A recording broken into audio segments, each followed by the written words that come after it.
խոսի Տիկին Նայրա Զոհրաբյանը։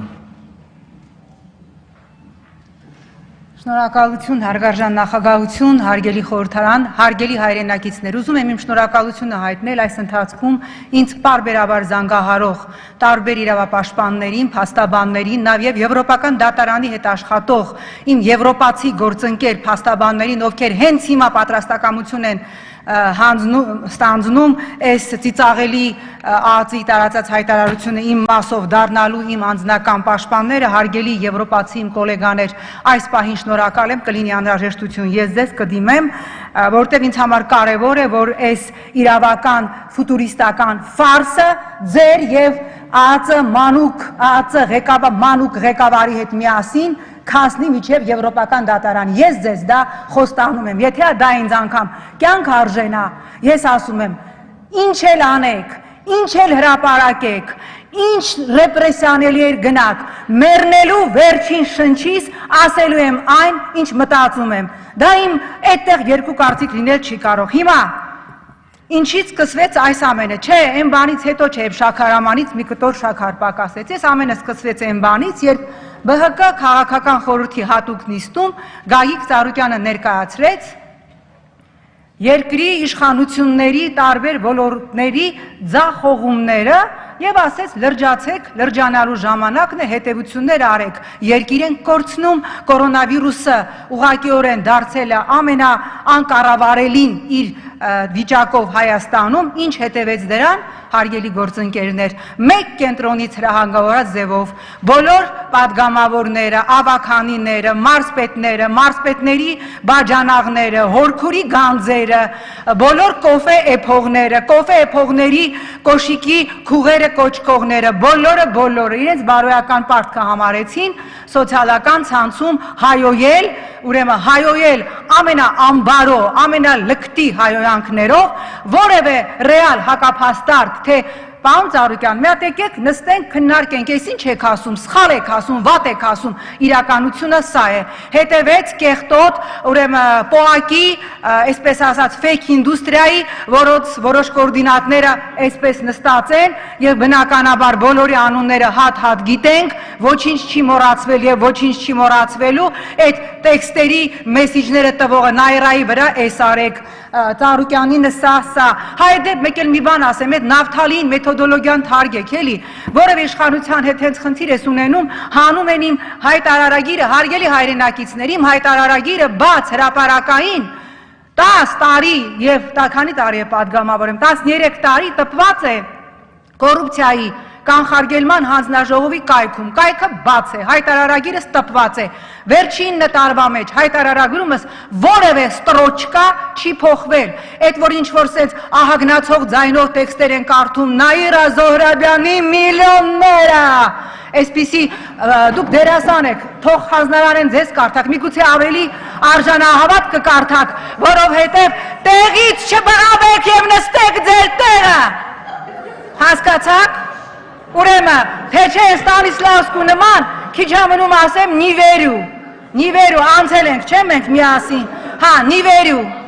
մի քիչ արժանահավատ տեքստ ընթերցողի տվեք, ժողովուրդ այդ հայտարարագրիցս բացի, ինչ եք Ես իմ հայտարարագրից չեմ հրաժարվում, իմ հայտարարագիրը վստահեցնում եմ ձեզ, շատ ավելի համեստ է, քան 1-2 տարի հետո, երբ որ այս ամբողջ մղջավանձը կանցնի եւ կհրապարակվեն տարբեր պաշտոնյաների հայտարարագրեր, մենք այնքան ուրախ ենք, ես ողջունում եմ եւ ես ուղղակի երջանիկ եմ, որ ապօրինի հարստացման գույքի նախագիծը ընդունվեց, այնքան հետաքրքիր բաներ է բացահայտվելու այս ընդամենը 2 տարվա, դա մեր ամենակարևորագույն ձեռքբերումներից մեկն է այդ նախագիծը եւ առնվազն 2-3 տարի հետո մենք այստեղ շատ հետաքրքիր գործեր ենք քննարկելու։ Պարոն դատախազ, չգիտեմ ուր եք։ Դուք որևէ հիմք չներկայացրեցիք, թե ինչու պիտի Գագիկ Ծառուկյանին ներկայացվի մեղադրանք։ Դուք չկարողացաք որևէ փաստարկ ներկայացնել, որ Գագիկ Ծառուկյանը ձեր նշած X անձին գումար է տվել, ինչպես դուք եք հետո ձեր ինտերպրետացիան ներկայացնում ընտրակաշարք բաժանելու համար։ Ձեր ներկայացրած թուղթը դա ընդամենը թուղթ է, այն իրավական փաստաթուղթ չէ, ձեր ներկայացրած թուղթը իրավական որևէ ուժ չունի, ձեր փաստարկները առ ոչինչ են, ես անհարմար եմ զգում, որ ձեր կալիբրի իրավաբանին դրել են ահա այսպիսի ցավալի ծիծաղելի իրավիճակի մեջ, ինչպես դրել էին նախորդ անգամ, երբ ստիպեցին Նիկոլ Փաշինյանի դեմ ներկայացնել միջնորդություն։ Դուք որպես մասնագետ պրոֆեսիոնալ ձեր քաղաքական մահկանացուն կնքեցիք այս դահլիճում, ձեր մասնագիտական մահկանացուն կնքեցիք այս դահլիճում, մենք սկսում ենք ձեզ անվստահություն հայտնելու գործընթաց, դուք կատարել եք միշտ կատարել եք կեղտոտ քաղաքական պատվեր, ես գիտեմ, թե դուք ինչ քինախնդիր անձնավորություն եք եւ հիմա փորձելու եք նաեւ իմ եւ իմ գործընկերների դեմ, հա ծիծաղելի, իդեպ ես հիմա ձեզ հանձնելու եմ, ես հաղորդում եմ ներկայացնում հանցագործության մասին, որտեղ ձեր մանուկ ԱԱԾ-ի ղեկավարը հայտարարություն է տարածել, որ վերցանվել են, Նաիրա Զոհրաբյանը, որ ենթադրում եմ հեռախոսի զրույցա վերցանվել, հետո շատ այսպես լղոզած են գրել, որ ասեն դե հեռախոս չէր, միտեղ խոսացել ես, կողքը մարդ ա եղել, հետո այդ մարդուն կբերեն, կասի Տիկին Զոհրաբյան, ես լսեցի, որ դուք ասեցիք, դե սենց չի լինի էլի, առանց ընտրակաշառքի Բարգավաճ Հայաստանին ձայն չեն տալի, ամեն դեպքում ես ներկայացնում եմ հայտարարություն հանցագործության մասին, նշանակում է դուք 2 տարի շարունակ լսել եք իմ հեռախոսները, այս հարցով արդեն ինձ օգնելու են Եվրոպական դատարանի հետ աշխատող լրջագույն փաստաբաններ եւ ես ապացուցելու եմ, որ այնինչ կատարվում է Գագիկ Ծառուկյանի հանդեպ դա քաղաքական կեղտոտագույն հաշվեհարդար է եւ ես եւ իմ գործընկերները ապացուցելու ենք այնինչ անում ենք դուք այստեղ քաղաքական կեղտոտ պատվեր է եւ ես հույս ունեմ, ես ասում եմ այստեղ նստած ես ունեմ բազմաթիվ ընկերներ, լավ ընկերներ, պարկեշտ մարդիկ, ես գիտեմ, որ իրենցից շատերը վատ են զգում, որտեղ հիմա դուրս եկեք եւ տեսեք, թե ինչ են խոսում մարդիկ մտածում էին, մեկը գրել է, ճիշտն ասած Տիկին Զոհրաբյան, ես ինքան վստահ էի, որ Գագիկ Ծառուկյանի դեմ այդ ինչեր պիտի ներկայացնեին, բայց ամոթ չի եւ ես կարծում եմ, որ դուք ունեիք, պարոն Դավթյան, անկեղծ ասած ինձ թվում էր, այսպես ասեմ, մեզ խմբակցությունում 2 կարծիք կար ձեր մասով, մի մասը ասում էր, որ չէ, պարկեշտ մարդ է, ինքը թույլ չի տա, որ իրեն այսպես կեղտոտ եւ ամբարոտ ձևով օգտագործեն։ Մեզ ասում էին, որ դուք կընտրեք ձեր պաշտոնը վայր դնելու, բնականաբար եթե դուք կընտրեիք պաշտոնը վայր դնելու, ձեզ անմիջապես ձեր հետ դեմ քրեական գործեր էին հարուցվելու, որ դուք այս գործը կոծկելու համար էս եք արել, որ դուք այս մեքենան ունեք, որ դուք այս սեփականությունը ունեք, բայց ինձ թվում էր, դուք պետք է պատրաստ լինեիք դրան, դուք ունեիք շանս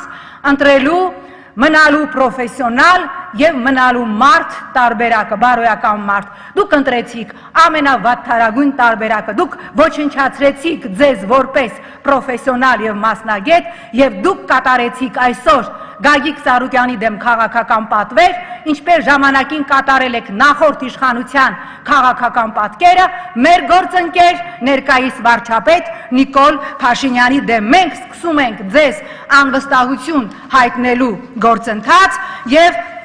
նորից ասեմ այն ինչ որ կրկնել եմ, մտքներովդ չանցնի, թե կարող եք վախեցնել, դուք մեզ բյուրեղացրեցիք, այ դրա համար շնորհակալություն ձեզ, այդ համակարգված հարվածով դուք մեզ բյուրեղացրեցիք, դուք իսկապես մեր շուրջ համախմբեցիք այս երկրով մտահոգ քաղաքացիների, որոնցից շատերը եւ մտավորականների, որոնցից մի մասը ընտրել էր լռությունը վախենալով, որ սոցիալական ցանցում պոակի հովոյի մի ֆասով ֆեյքերը կսկսեն նաև այդ մտավորականներին հայոյել։ Նրանք ասեցին, մենք այլևս չենք վախենում, պարոն դատախազ, դուք մենք ձեզ սկսում ենք ձեզ անվստահություն հայտնելու գործընթաց, այս ամենը ավարտվելու է, ես ամեն ինչ անելու եմ, որ այս նիստի սղագրությունը հանկարծ այսպես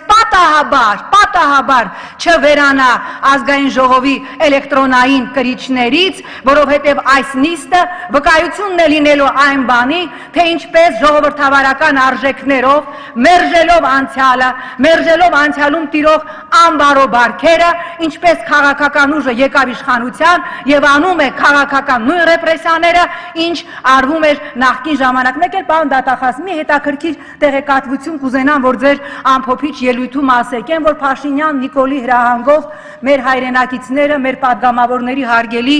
օգնությամբ շրջափակում էին դատարաններ, իդեպ նույն ձեր սիրելի Դանիել Իոնիսյանի հաշվարկով ամբողջ հանրապետությունում վարչապետի կոչին արձագանքեց, եթե չեմ սխալվում, 1407 մարդ։ Բայց այդ ժամանակ դատարանները, Հայաստանի սահմանադրորեն անկախ ինստիտուտները, բայց այդ ժամանակ ձեր մեջ չզարթնեց այդ պրոֆեսիոնալի, այսպես